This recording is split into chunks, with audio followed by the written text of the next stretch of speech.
संक्रांतीला केलेल्या सुगड पूजनातला घट कधीतरी वापरता येईल म्हणून स्वच्छ करून ठेवला होता.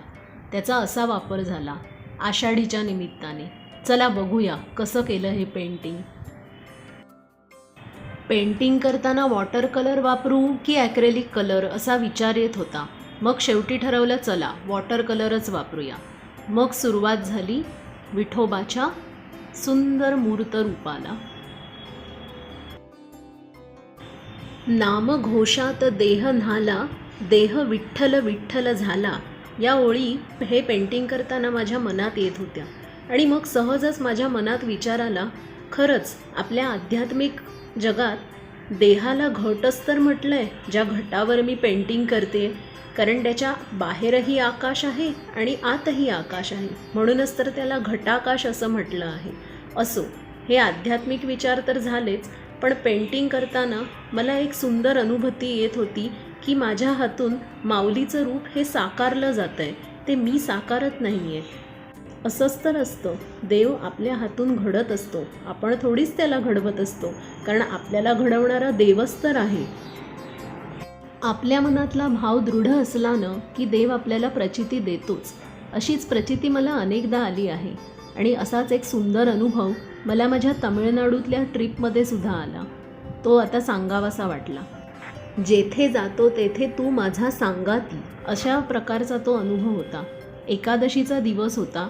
आम्ही उटीमध्ये फिरत होतो आणि अचानक आम्हाला एक विठ्ठल मंदिर दिसलं.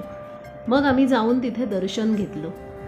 कुठलीही मराठी भाषेची गंध नसलेली माणसं, पण काय त्यांना त्या विठ्ठलाची भक्ती होती. किती सुंदर सजवला होता तो विठ्ठल.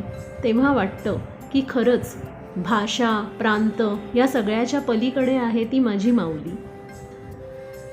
आणि त्या माऊलीवर रुसलेली रखुमाईसुद्धा माझ्या हातून साकारली गेली. याआधी क्विलिंगमध्ये, पेपर पेंटिंगमध्ये, अशा अनेक माध्यमांमध्ये मी फक्त विठोबालाच साकारलं होतं. पण आज पहिल्यांदा माझ्या हातून रखुमाईसुद्धा साकारली गेली. इतकं छान वाटलं ना तिचं रूप साकारताना की ते सांगता येणार नाही. आणि हो, विठ्ठल हा एकटा नसतोच, त्याच्याबरोबर त्याची रुक्मिणी म्हणजेच आपली रखुमाईही असतेच. आणि विठोबाला जितकी प्रिय रखुमाई आहे ना, तितकीच प्रिय तुळशीसुद्धा आहे. म्हणून ती साकारणंही तितकंच मला महत्त्वाचं वाटलं. असंच हे पेंटिंग साकारता साकारता खूप छान वेगवेगळ्या आठवणी, अनुभव सांगावेसे वाटले. खूप छान वाटलं. टाकाऊतून टिकाऊ तर मी अनेक वर्ष करत आलेच आहे, पण हा दिव्य अनुभव काही वेगळाच होता. तुम्हाला कसा वाटला मला नक्की सांगा. संक्रांतीच्या सुगड पूजनाच्या घटाचा असा उपयोग होईल असं मलाही वाटलं नव्हतं, पण जे काही घडलं ते फार सुंदर घडलं असं माझं मत आहे. तुम्हाला काय वाटलं ते नक्की मला कॉमेंट्समध्ये सांगा. राम कृष्ण हरी.